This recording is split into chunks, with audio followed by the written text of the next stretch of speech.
다윗은 30세에 이스라엘의 2대 왕이 돼가지고 총 40년 동안 왕자에 있었습니다.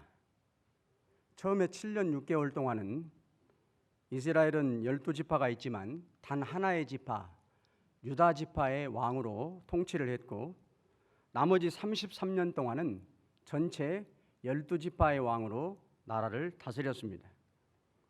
오늘 본문 말씀은 두 번째 이스라엘 12지파 전체 왕으로 취임을 해서 처음 한 일입니다. 하나님의 언약궤를 자기 왕궁이 있는 예루살렘 성으로 모셔오는 일입니다. 이 시간 다윗 왕이 처음으로 이스라엘 수도인 예루살렘 성으로 하나님께서 임재하시는 법궤를 모셔오는 날의 모습을 보면서 은혜를 받겠습니다.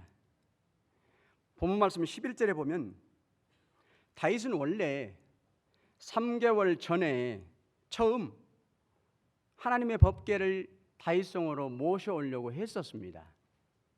그러나 안타깝게도 하나님이 막으셨습니다. 그 내용이 오늘 본문 말씀 앞에 1절부터 8절까지에 나옵니다. 3개월 전까지는 하나님의 법궤가 원래 바알레 유다의 아비나답의 집에 있었습니다. 다윗은 믿음으로 전국의 백성 3만 명을 뽑아가지고 법궤를 모셔오려고 새 수레를 만들어서 소들이 끌고 운반하도록 했습니다. 그런데 얼마 못 가서 소가 뛰는 바람에 수레가 흔들리게 되고 또 법궤도 땅으로 떨어질 것 같았어요. 그래서 옆에 있던 아비나답의 아들 우사가 하나님의 법궤가 땅에 떨어지면 어떻게 하나, 큰일이잖아요. 그래서 그냥 그 법궤를 붙잡았습니다. 어떻게 해서라도 수레에서 귀하고 귀한 하나님이 계시는 법궤를 땅에 떨어뜨리지 않으려고 하는 아름다운 행동이었습니다.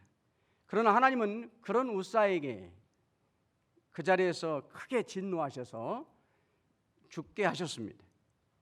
그 모습을 곁에서 본 다윗은 하나님을 향한 두려움 때문에 법궤를 모셔오려고 3만 명을 동원해서 갔지만 그냥 빈손으로 돌아오게 됩니다. 대신에 법궤는 예루살렘 성으로 모셔오지 않고 오벳 에돔의 집으로 모셔다 놓습니다. 그러다가 3개월이 지났습니다. 이번에는 다시 가서 모셔오게 됩니다. 그런데 이번에는 아무 어려움 없이 하나님이 허락하셔서 다윗성까지 잘 법궤를 모셔오게 됩니다. 우리가 주목해서 봐야 할 것은 3개월 동안에 도대체 어떠한 변화가 있었을까? 다윗은 어떠한 일이 있어도 이번에는 잘 모셔와야 되겠다고 했는데 하나님이 그 믿음대로 이번에는 허락을 하셨어요. 그 3개월 사이에 다윗이 한 일이 뭘까? 역대상 15장 13절에 보면 전에는 너희가 매지 아니하였으므로 우리 하나님 여호와께서 우리를 찢으셨으니 이는 우리가 규례대로 그에게 구하지 아니하였음이라. 내가 무엇을 잘못했는가? 그 문제를 찾아냈습니다. 본문 말씀 9절을 보면 우사가 그 자리에서 하나님의 징계로 죽는 모습을 보고 다윗은 하나님을 향해서 큰 두려움을 품게 됩니다. 바로 앞에 8절에 보면 스스로 분을 냈습니다. 하나님께 얼마나 좋은 일입니까? 하나님이 기뻐하실 일입니다. 하나님의 법궤를 예루살렘 성에 모셔다가 늘 동행하면서 가까이에 섬기는 일, 두고 섬기는 일, 하나님이 기뻐하고 기뻐할 일인데 뭔가 잘못되었구나. 그런데 오늘 본문을 자세히 보면 하나님을 향해서 원망과 불평에서 나온 그러한 분이 아닙니다. 자기 자신에게서 잘못을 찾아요. 내 자신에게서 무언가 믿음으로 부족한 부분이 있었구나 하는 그런 안타까움에 분을 낸 것입니다. 당장의 잘못은 못 찾았지만 자신에게 우사를 죽게 만든 책임이 있음을 인정하고 곧바로 예루살렘 성으로 모셔오지 않고 오베데돔의 집으로 메어서 모시다 놓았습니다. 그때 다윗의 심정이 어떠했을까? 하나님의 법궤를 모셔온다는 벅찬 마음, 설레이는 마음으로 잔뜩 기대하고 3만 명이나 전국에서 백성들을 동원해서 정성을 다해서 모셔오다가 막혔으니 얼마나 실망이 이만저만이 아니었겠습니까? 하지만 그날 돌아온 후에 3개월 동안 다윗은 아무것도 하지 않고 있다가 다시 이번에는 더 정성을 다해서 더 사랑하는 마음으로 가서 모셔오면 하나님이 도우시겠지, 그렇게 하지 않았습니다. 3개월 동안에 무엇이 잘못되었는가 기도하며 문제점을 찾았습니다. 곰곰이 따져보았습니다. 왜 하나님의 진노를 사게 되었는가? 그랬더니 하나님이 깨달음을 주셨습니다. 법궤를, 하나님이 임재하시는 법궤를 예루살렘 성에 모셔온다고 하는 거룩한 명분이라고 해서 옮겨오는 방법까지 구체적으로 가르쳐준 하나님의 말씀을 따르지 않는 부주의했구나, 내가 하나님의 말씀에 불순종했구나 하는 사실을 깨닫게 되었습니다. 하나님은 일찍이 광야길을 가던 모세 때에 법궤를 옮길 때에는 반드시 레위지파 고앗 자손의 어깨에 메고 해야 된다고 분명히 하나님의 말씀을 가르쳐 주셨습니다. 다윗은 그 사실을 몰랐을까요? 다윗의 신앙은 넉넉히 알고도 남았습니다. 그런데 왜 그 말씀을 따라하지 못하고 법궤를 그냥 모시고 오다가 우사가 죽게 되었을까요? 법궤를 모셔온다고 하는 주님의 영광이라는 목적에만 너무 몰두했어요. 내가 하나님의 영광을 위해서 살면 하나님이 다 기뻐하시리라, 이 사실에 너무나도 몰두한 바람에 모셔와야 된다고 하는 기록된 이미 주신 말씀을 망각해버리고 말았어요. 어찌 보면 여러분과 저도 신앙생활하면서 주님의 거룩한 영광, 주님의 아름다운 이름을 부각시키려다가 진리의 말씀을 부식시키고 안다는 것입니다. 하나님의 영광만을 위해서 내가 어떻게 살아도 결과만 바라보고 가면 되겠지 하는 마음을 우리는 주의해야 된다는 겁니다. 여러분과 저도 주님의 선하신 이름을 드러내는 일이 분명해요. 하나님의 영광을 위해서 내 믿음 생활이 확실해요. 그런데도 여러분, 때로는 잘 되지 않을 때가 있습니다. 막힐 때도 있습니다.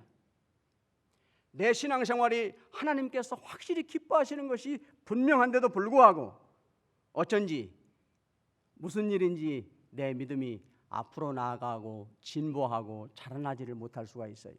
마치 오늘 예루살렘 성으로 하나님의 법궤를 모셔오면 나아가지 못하고 옆에 있는 오베데돔의 집에 모신 것처럼 내 신앙생활이 앞으로 나아가지 못하고 제자리에서 맴돌 수가 있다는 겁니다. 그렇다면 여러분과 저는 3개월이라고 하는 시간이 필요합니다. 내 자신의 신앙생활이 도대체 어디에 문제가 있을까? 어떤 것이 부족할까를 돌아다 보는 시간입니다. 그러면 하나님은 깨닫게 하시고 알게 하세요. 내 소원의 응답, 나의 간절한 기도의 응답을 애타게 사모하지만 믿음의 수고가 없는, 기도하지 않는 나의 모습을 발견하게 될 것입니다. 영적인 것을 못 거두어서 안타까워하지만 육신의 것만 열심히 심고 있는 내 자신을 발견하게 될 것입니다. 나중 주님이 들려줄 칭찬만 기대하느라 지금 주님 말씀에 기울이지 않고 가는 나임을 알게 될 것입니다.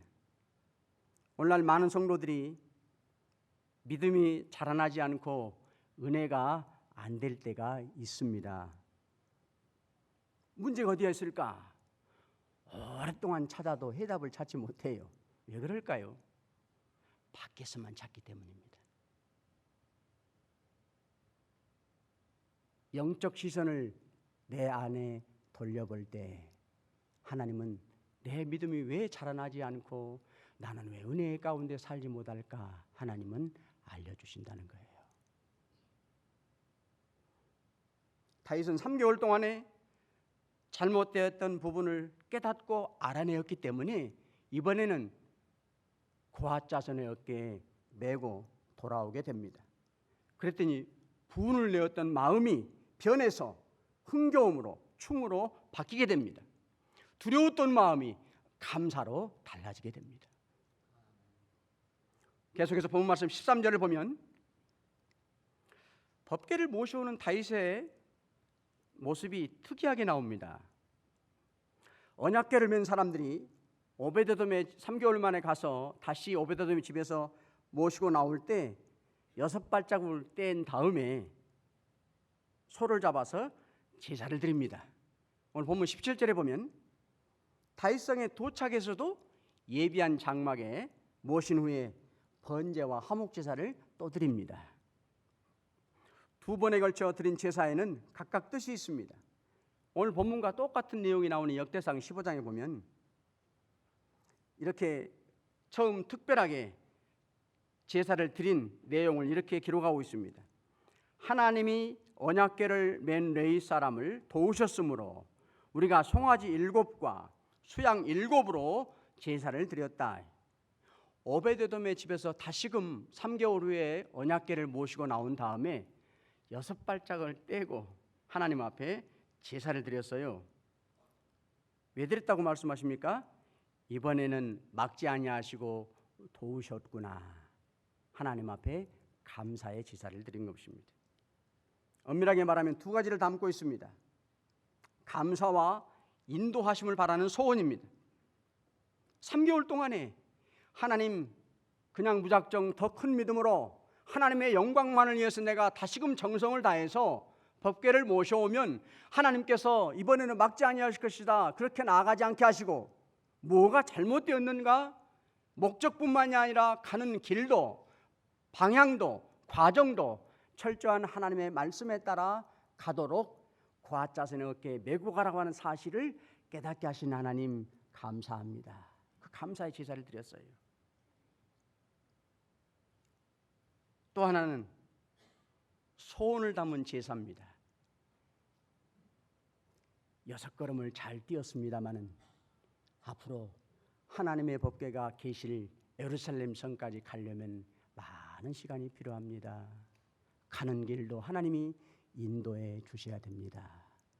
이런 소원의 감사의 제사를 같이 드렸던 것입니다. 여러분과 저의 인생길은 어떠할까요? 하나님이 뽑아주셨고 하나님이 믿음 주셨고 하나님이 올해도 선한 소원을 여러분과 저에게 주셨어요. 그 믿음으로 감사함으로 가지만 실제 가는 동안에도 하나님의 동행하심이 필요합니다. 이 믿음을 붙잡아야 한다는 거예요. 다윗은 하나님의 법궤를 예루살렘 성에 장막에 모셔온 다음에도 번제와 화목제사를 드렸습니다. 우리 오늘 본문 말씀 17절 말씀을 다 같이 한번 읽겠습니다. 본문 17절 말씀입니다. 여호와의 궤를 메고 들어가서 다윗이 그것을 위하여 친 장막 가운데 그 준비한 자리에 그것을 두매 다윗이 번제와 화목제를 여호와 앞에 드리니라. 하나는 번제를 드렸습니다. 레위기 1장 17절에 보면 번제를 드릴 때 비둘기로 제물을 드릴 때가 있는데 비둘기의 날개의 가장자리를 찢어서 하나님 앞에 번제로 바치라 그렇게 말씀하셨습니다. 다윗은 왕이 되어서 8년이 지났습니다. 그동안에 하나님이 통치하시는, 하나님이 임재하시는, 하나님이 인도하시는, 함께하시는 언약궤를, 나라의 중심, 다윗은 지금 나라의 예루살렘 수도 중심에 자기는 왕궁이 있는데 하나님의 임재는 변두리에 있었어요. 오베데돔의 집에 있었어요. 자신은 오히려 나라의 중심, 가장 대도시 한복판에 있었지만 더 귀하고도 자기가 오히려 통치를 받아야 되는 하나님의 임재하신 법궤는 변두리, 비둘기의 날개 가장자리에 위치하고 있었던 것이에요. 그 사실을 하나님 앞에 회개의 제사를 드렸던 것입니다. 눈에 잘 띄지 않는 곳, 날개와 같이 변두리에 있는 곳을 하나님 앞에 회개의 제사를 드렸어요. 여러분과 제가 신앙생활하면서 하나님을 섬기면서 하나님을 섬기며 예배하며 사는 삶이 내 삶의 중심에 있지 않고 가장자리, 중요하지 않는 가장자리에 있는 것을 회개하는 자가 되라는 겁니다. 하나님 앞에 바치는 것은 어떠할까요? 값어치가 별로 많이 나가지 않는 날개와 같이 덜 나가는 것을 지금도 하나님 앞에 바치면서 살고 있지는 않는가? 살아계신 하나님은 물어보시는 거예요. 또한 화목제사입니다. 하나님과의 관계 회복하는 제사입니다. 언약궤가 나라의 중심 예루살렘 성에 모셔졌으니 이제 하나님께서 다윗 왕뿐만 아니라 이스라엘 모든 백성들의 삶의 통치자가 되셔야 된다는 거예요. 지금까지는 자신이 나라의 중심에서 통치했지만 이제부터는 하나님께서 모든 백성들을 다스려 주옵소서. 이런 제사를 드렸습니다. 마지막 오늘 설교의 제목에 나오는 것처럼 살펴볼 것이 세 번째 하나 있습니다. 어떤 태도로 다윗이 법궤를 모셔왔을까? 오늘 본 말씀 14절에 보면 춤을 춥니다. 20절에 보면 얼마나 정신없이 춤을 추었던지 옷이 왕인데도 불구하고 훌라당 벗겨집니다. 21절에 보면 여호와 앞에서 뛰어논다 그렇게 말씀하고 있습니다. 뛰어논다를 누구에게 쓰는 단어일까요? 어린아이들의 천진난만한 어린아이들에게 쓰는 단어입니다. 그런데 다윗은 지금 나이가 얼마인가? 30세의 왕이 돼가지고 10년이 다 되어가기 때문에 40살이 다 된 어른입니다. 가정도 있습니다. 그런데 그 모습을 본 아내는 미갈은 화가 납니다. 본문 말씀 16절 끝에 보니까 심중에 그를 업신여겼다 그렇게 말씀하고 있습니다. 한 나라의 왕으로서 그 꼴이 뭐냐고 비아냥댔던 것입니다. 미갈은 어떤 사람입니까? 평생토록 사울 왕의 공주로만 자랐습니다. 왕궁의 법도와 채통에 길들여져 있는 공주입니다. 그래서 본 말씀 16절에 보면 사울의 딸 미갈이라 이렇게 기록해요. 지금 미갈의 그 태도, 다윗 왕이 왕으로서 채통 없이 옷이 벗겨지는데도 모르고 춤추는 모습을 업신여기고 비아냥될 수밖에 없는 것은 그녀가 일평생 왕족으로 왕의 딸로만 채통과 법도에만 길들여진 채 자라났다고 하는 것을 그 배경을 하나님께서 기억하라고 하는 겁니다. 그래서 사울의 딸 미갈이라 그렇게 말씀했습니다. 그 왕족으로 자랐던 이 미갈이 볼 때 더더구나 평민도 아니고 왕이 저렇게 채통 없이 백성들과 함께 덩실덩실 춤을 추면서 옷이 벗겨지는데도 모르면서 이렇게 왕궁으로 법궤를 모시고 돌아오는 모습 업신여기고 비아냥됐던 것입니다. 역시 16절 말씀 두 번째 줄에 보면 그럴 수밖에 없는 결정적인 이유가 있습니다. 다른 모든 사람들은 밖에 나가서 하나님의 법궤를 모셔오는 일을 찬송하고 감사하고 기뻐하며 춤을 덩실덩실 추는데 미갈만큼은 창문 안에서 내다보고 있었어요. 창문 틀 안에서 내다보고 있었어요.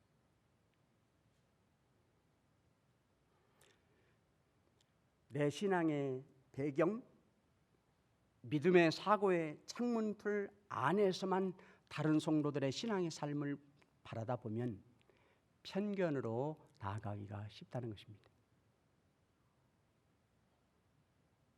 여러분과 제가 하나님의 사랑, 은혜를 생각할 때 온통 즐거움과 감사가 내 속에서 솟아나야 되는데, 풍겨나야 되는데, 그것은 오늘 다윗처럼 몸짓과 손짓을 온 몸을 다해서 하나님을 찬양하는 자가 되라는 거예요.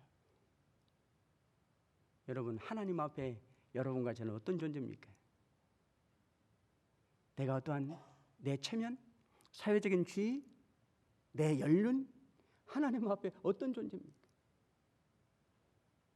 다윗 왕은 왕이었지만 하나님 섬김의 일이었기 때문에 모든 백성들과 함께 한자리에 있었어요.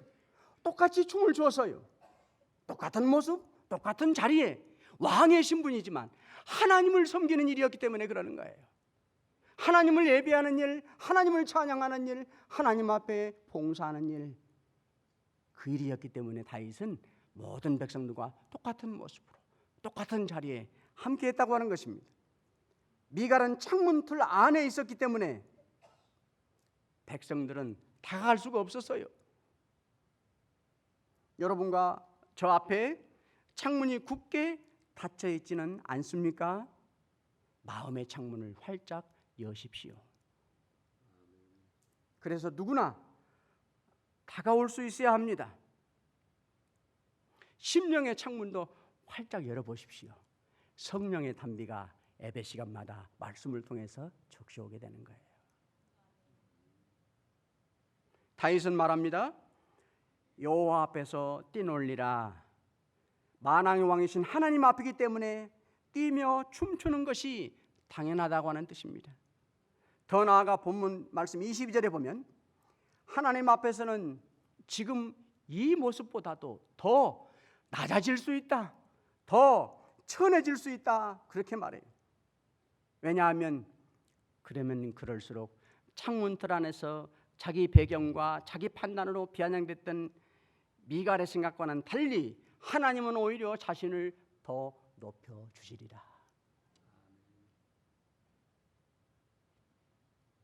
미갈은 하나님을 향한 믿음은 있었지만 언제나 사람들을 의식하는 체면을 잠재우지를 못했어요.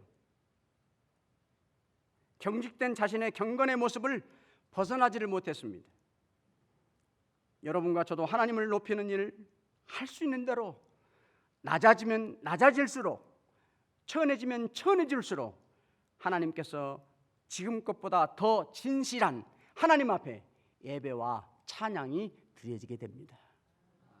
사랑하는 성도 여러분, 믿음으로 살았지만 결과가 좋은 기도와 예측에서 벗어난 적은 없습니까? 내 신앙생활을 오늘 3개월의 다윗의 생활처럼 내 신앙생활을 돌아다보는 기회로 꼭 삼으시기를 바랍니다. 그러면 밖에가 아니라 내 안에 나의 미숙함과 부주의함과 불순종을 하나님께서 발견하게 하신다는 거예요. 하나님께 드리는 예배는 무엇보다도 앞장서야 합니다. 그래야 하나님이 내 삶의 중심에서 나를 다스려 나가십니다. 하나님 앞에 나는 어떤 존재입니까? 여러분, 하나님 앞에 나는 어떤 존재입니까? 정말이지 내가 사회적으로 높은 지혜에 있다고요? 내가 나이가 정말로 너무 많이 드셨다고요?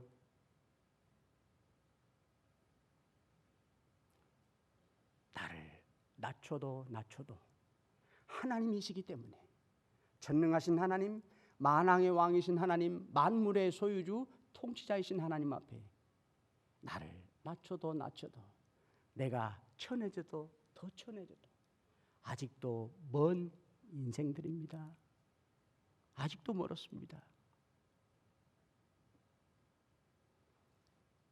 나를 가로막는 창문을 다 열어서 누구에게나 부담이 되지 않고 누구와도 믿음의 선한 일에 함께하는 우리 신암교회 모든 성도들 다 되시기를 간절히 축원합니다.